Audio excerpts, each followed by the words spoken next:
Қайырлы күн, құрметті әріптестер. Мен дарынды оқушыға талантты ұстаз байқауына арнап, 4-ші сынып оқушыларымен бірге қазақ тілі сабағында дара және күрделі сан есімдер тақырыбында сабақ үзінділерін түсірдім.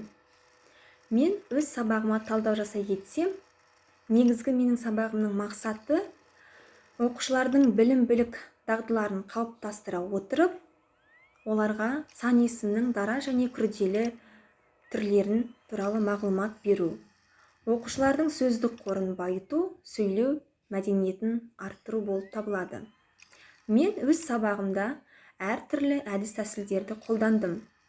Негізгі менің әдіс-тәсілдерім ол оқушылардың сын тұрғысынан ойлау қабілетін дамытуға бағытталған.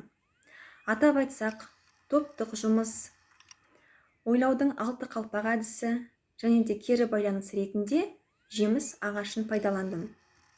Мен осы әдістерді пайдалана келіп, өз сабағымның мақсатына жеттім деп есептеймін. Назарларыңызға рахмет.